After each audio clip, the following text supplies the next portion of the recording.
जैसे ही मैंने गौर से इसे देखा उसकी आंखों का रंग बदला हुआ था। वो मुकम्मल तौर पर काली बड़ी बड़ी आंखें थी। मैं खौफजदा होकर कमरे से बाहर निकल गया। बाबा जान बाहर बैठे हमारा इंतजार कर रहे थे। मैंने कहा, अब्बा जान चलिए हमें घर चलना चाहिए, क्योंकि वो लड़की हमारे साथ जाने पर राजी नहीं होती।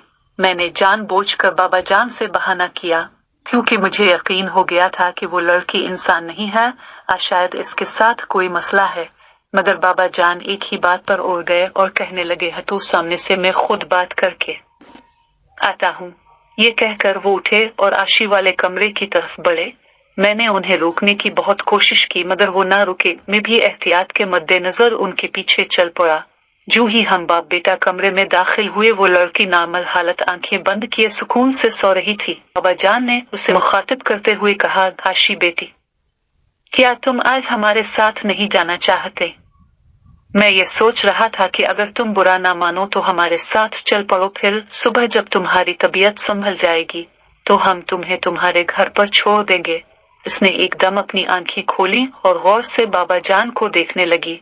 उसकी आंखों में बिला की मासूमियत थी। मैं हैरान होकर उसे देखने लगा। फिर सोचा, जो मैंने देखा था क्या वो मेरा वहम था, नजर का धोखा था? ताहम लड़की ने खुश दिली से हमें देखा, फिर बोली, यहाँ हॉस्पिटल ले आए हैं। उसने ममनूनियत से हमें कहा। बाबा जान इसकी बात सुनकर बहुत खुश हुए। फिर इसके सर पर हाथ फेरा और कहा, चलो बेटी, हमें देर हो रही है। हमारा घर यहाँ से कुछ फासले पर है, शायद पहुँचते पहुँचते शाम हो जाए। तुम फौरन उठो और चलने की तैयारी करो। आशी एकदम उठी। इसने मुझे अजीब सी नजरों से देखा, फिर सर झुकाकर हमारे पीछे चलने लगी। मुझे वो लड़की पर असरार लगी, मगर मैं बाबा जान को मना नहीं कर सकता था, क्योंकि वो बहुत शफीक और मेहरबान इंसान हैं और बहुत शफीक लोगों की खिदमत का जज्बा इनमें कोट कोट कर भरा हुआ है। जज्बे के तहत उन्होंने आशी की भरपूर मदद करने का फैसला किया। फिर हम चलकर गाड़ी में आ बैठे। यूं हमारा सफर शुरू हो गया। लड़की पिछली सीट पर बैठकर सो गई। हमारा सफर अच्छी तरह से गुजर रहा था। रात होने में तकरीबन आधा घंटा बाकी था, जबकि हम घर पहुंचने ही वाले थे कि रास्ते में अचानक हमारी गाड़ी खराब हो गई। मैं नीचे उतरकर गाड़ी को चेक कर रहा था कि अचानक 5 खतरनाक कुत्ते आ गए, जिन्हें देखकर मेरे औसान खता हो गए। मैं डर कर गाड़ी में जाने के लिए भागने ही लगा था कि अचानक कुत्ते गाड़ी की पिछली सीट पर आकर जोर जोर से भौंकने लगे। मैं हैरान था कि कुत्तों ने मुझे कुछ नहीं कहा, जबकि वो आशी पर मुसलसल भौंक रहे थे। फिर मैं भी किसी तरह दरवाजे खोलकर अंदर बैठ गया और गाड़ी स्टार्ट करने की कोशिश की, मगर उसने चलने से इनकार कर दिया। मैं अभी गाड़ी को देख ही रहा था कि आशी ने पिछली सीट का दरवाजा खोला और बाहर निकल गई। इसके बाहर निकलते ही कुत्ते एकदम खामोश होकर उसके कदमों में बैठ गए। उसने कुत्तों के सरों पर हाथ फेरा, फिर होले से मुस्कुराई और फिर चुप करके गाड़ी में आकर बैठ गई। इस दौरान मैंने गौर से देखा, कुत्ते खामोशी से एक तरफ को चल पड़े। इस बार मेरे साथ बाबा जान भी हैरान और परेशान थे कि आखिर कुत्ते आशी को कैसे जानते हैं। खैर, हमने इस बात को ज्यादा अहमियत नहीं दी। फिर मैंने एक बार गाड़ी चलाने की कोशिश की। इस बार गाड़ी चल पड़ी। खुदा खुदा करके हम अपने घर आ गए। घर में उम्मी जान और मेरी छोटी बहन फातिमा हमारा इंतजार कर रही थी। उम्मी जान ने पूछा कि आखिर इतनी देर क्यों हुई। फिर बाबा जान ने मुख्तसर बताया कि गाड़ी खराब हो गई थी। इस बात पर सब मुतमईन हो गए। फिर उन्होंने आशी की तरफ इशारा करते हुए कहा कि ये किसे लेकर आए हैं।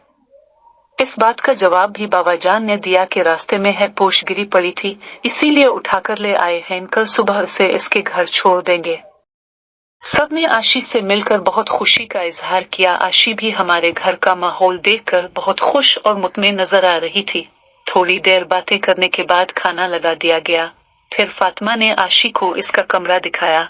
आशी खुश होकर सबको मुस्कुराकर देखते हुए कमरे में चली गई। मैं और बाबा जान भी अपने अपने कमरों में सोने चले गए। रात का वक्त था। आशी गहरी नींद सो रही थी। वो यहाँ आकर बहुत खुश थी। उसने जान लिया था कि ये लोग बहुत अच्छे हैं, जिन्होंने मेरी इतनी ज्यादा मदद की है, मेरा इलाज करवाया और रहने के लिए आज रात की छत मुहैया की। मगर वो उन लोगों से नहीं बल्कि खुद से परेशान था। उसे समझ नहीं आ रही थी कि अचानक क्या हो जाता है। इसका हुलिया बदलने लगता है, फिर वो अपने आपे में नहीं रहती। ये बात सोचते सोचते वो गहरी नींद सो गई कि अचानक उसके अपने कानों में मनहवस सी आवाज गूंजी, जैसे बहुत सारे झींगर उसके कान में बोल रहे हों, वो एकदम नींद से जागी, इसकी शक्ल बदल चुकी थी।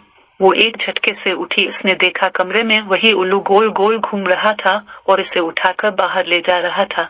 फिर वो इसे एक कमरे के पास लाकर ऊपर को परवाज कर गया, मगर उल्लू के जाते ही उसे अपने अर्ध गिर्द कुछ खुफिया साए महसूस हुए जो उसे आगे की जानिब धकेल रहे थे। डाइन बनने के बाद भी इसे याद था कि यह कमरा मीसुम की बहन फातिमा का था। फिर से पता नहीं चला, एक अनजानी ताकत ने इसका दरवाजा खोल दिया और आशी दबे पांव इस कमरे में दाखिल हो गई। आशी एक अनजानी ताकत के धकेलने पर फातिमा के कमरे में दाखिल हो गई। फिर वो हैरान होकर सुकून से सोई हुई मासूम सी छोटी लड़की को देखने लगी। फिर उसने अपने हाथों को देखा जहां काले बाल और इतने बड़े बड़े नाखून उग आए थे। फिर उसने अपने हाथ एक अनजानी ताकत के जेर असर बढ़ाए ही थे कि पीछे से किसी ने इसके बाल पकड़कर गर्दन पर छुरी रख दी और कहा, कौन हो तुम डाइन? मीसुम अपने कमरे में सोया हुआ था कि रात के 2 बजे उसे अचानक शदीद प्यास महसूस हुई। इसका गला खुश्क हो रहा था। वो अपने बिस्तर से उठा और किचन की जानिब बढ़ा। इसने पानी का गिलास भरा और झट से ही लिया। फिर वो अपने कमरे में जाने के लिए मुड़ ही रहा था कि अचानक इसने एक उल्लू को आशी के बंद कमरे में जाते हुए देखा। मैं बहुत हैरान हुआ कि बंद कमरे में उल्लू कैसे अंदर चला गया, जबकि कमरे का रोशनदान तक नहीं था और कमरे की खिड़कियां भी बंद थी। मैं अभी इसी हैरानी में खड़ा देख ही रहा था कि थोड़ी देर बाद आशी के कमरे का दरवाजा खुला और वो एक रिवट की मानिंद कमरे से निकली।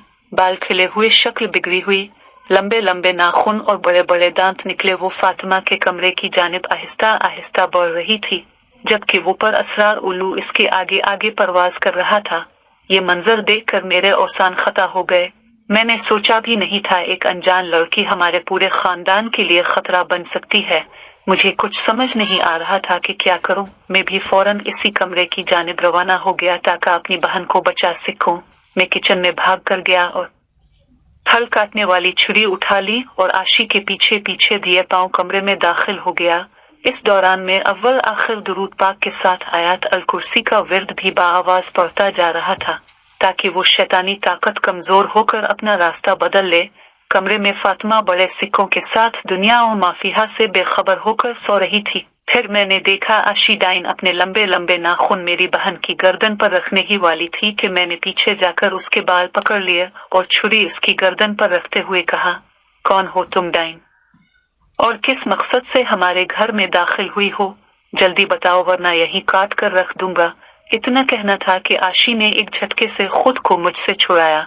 फिर मेरी तरफ घूमी, फिर छुरी उठाकर दूर फेंकी और फिर मुझे गर्दन से पकड़कर ऊपर उठा लिया। मैंने फौरन कुरान पाक पढ़ना शुरू कर दिया। फिर उसने हैरान होकर मुझे देखा और फिर एकदम इसके हाथों की गिरफ्त ढीली पड़ी और वो एकदम धड़ाम से नीचे गिरकर बेहोश हो गई। नीचे गिरते ही उसे बेड का किनारा लगा और उसका सर फट गया, जिससे तेजी के साथ खून बहना शुरू हो गया। धड़ाम की जोरदार आवाज सुनकर फातिमा भी जाग गई। मुझे और आशी को अपने कमरे में देखकर बहुत हैरान हुई। मैंने इसे सिर्फ ये बताया कि आशी नींद में चलकर तुम्हारे कमरे में आई है, इस वजह से मैं इसे इसके कमरे में छोड़ने के लिए आया था, मगर वो गिरकर बेहोश हो गई है। फातिमा भी मेरी बात सुनकर परेशान हो गई। फिर हम दोनों ने मिलकर आशी को बेड पर लुटाया। मैं भागकर कपड़ा ले आया, इसके सर पर पट्टी बांधी। फिर सोचने लगा कि ये लड़की आखिर कौन है, कहाँ से आई होगी जंगल में, फिर एकदम डाइन बनकर इंसान भी बन जाती है। आखिर उसके पीछे क्या राज होंगे, और जब अपनी असली हालत में आती है तो इससे ज्यादा खूबसूरत जैसे कोई और हो ही नहीं सकता। एक वक्त में 2 रूप हद से ज्यादा प्यारी और फिर बेहद रोनी। अल्लाह, ये क्या माजरा है।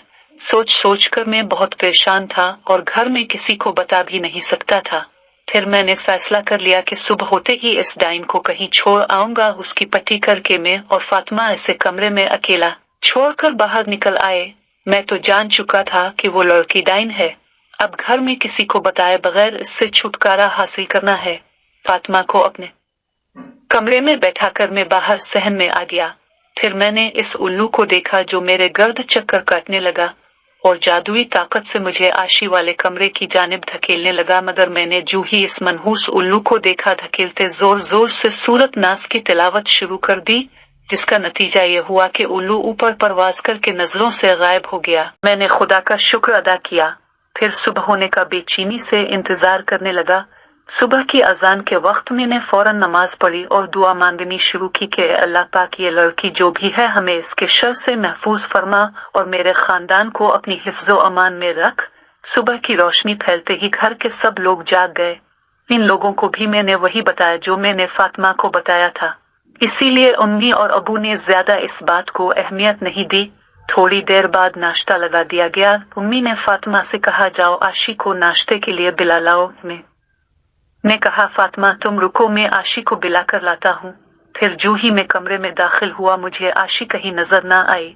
मैंने इसे आवाजें देनी शुरू कर दी और कहा, तुम जहाँ भी छुपी हुई हो जल्दी से सामने आओ, नाश्ता करके मेरे घर से दफ हो जाओ, क्योंकि मैं अपने घर में एक डाइन को बर्दाश्त नहीं कर सकता।